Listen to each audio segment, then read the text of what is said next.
Assalamualaikum warahmatullahi wabarakatuh. Ahibati fillah. Kata Nabi alaihi salatu wassalam,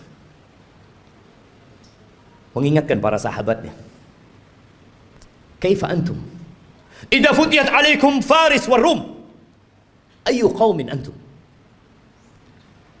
Kira-kira bagaimana kondisi kalian? Nabi menyampaikan ini dalam kondisi sahabat susah, tidak tahu apa yang besok mereka makan. Dalam kondisi sebagian sahabat ketika berangkat perang, sehari hanya makan 1 butir kurma. Sehari hanya 1 butir kurma. Rasulullah SAW menyampaikan ini dalam kondisi sahabat berangkat perang, dalam kondisi tidak ada alas kaki buat mereka, sampai kuku mereka ngelupas. Nabi menanyakan kepada mereka yang hidup menderita secara harta pada waktu itu, kira-kira bagaimana kondisi kalian apabila Persia dan Romawi ditaklukkan, kemudian harta mereka dibagikan kepada kalian? Ayu qaumin antum? Kira-kira kalian jadi orang yang seperti apa?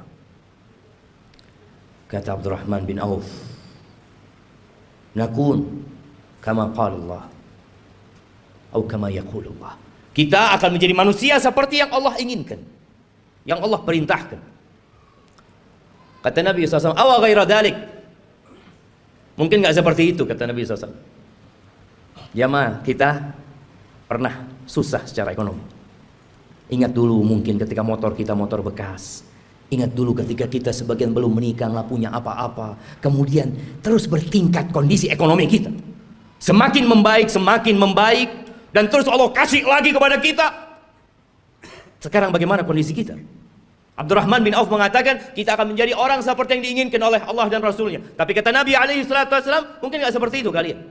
Apa yang akan terjadi? Tatanafasun. Yang pertama, kalian akan bersaing. Udah punya harta banyak, yang seharusnya hidup tenang, sakit jiwa. Terus dia bersaing. Motornya kepingin lebih baik dari motor orang lain, handphonenya kepingin lebih baik dari orang lain, hartanya kepingin lebih banyak dari orang lain, rumahnya kepingin lebih bagus dari yang lainnya. Terus didorong oleh penyakit. Tatanafasun. Itu yang akan terjadi. Oke, bersaing boleh selama kita tidak menzalimi orang lain. Tapi Nabi SAW mengatakan itu hanya awal yang akan terjadi. Yang kedua, tsumma tatahasadun. Kalian akan saling hasud setelah itu. Karena dunia ini sempit, jamaah. Kursi-kursi itu terbatas. Kalau sudah ada yang duduk di sana, yang lain nggak bisa duduk di situ. Dia harus turun ke dia. Dia harus menggantikan posisi itu. Kalian akan saling hasud. Kita lihat orang-orang yang di pasar. Bagaimana kondisi jiwa mereka, yang mungkin tampak sehat-sehat menurut kita, tapi sakit jiwanya. Nabi menyampaikan kalian akan saling iri. Kalian akan saling hasud. Nggak suka orang lain lebih baik dari dia daripada sisi. Nggak suka dia. Padahal saudaranya Muslim, yang seharusnya dia bergembira dengan kegembiraan saudaranya, yang seharusnya dia cinta kepada saudaranya seperti dia mencintai diri dia sendiri. Tapi itu tidak terjadi. Kalian akan hasud, akan iri. Selesai enggak? Yang ketiga, tsumma tatadabarun. Kalian nggak saling bertegur sapa. Nggak kepingin ketemu. Kalau ketemu sama saudaranya sakit hatinya. Selesai? Belum. Yang keempat, yang akan dibawa pulang, yang akan dibawa tidur, yang akan dibawa makan, tsumma tatabaghadun. Kemudian kalian akan saling membenci.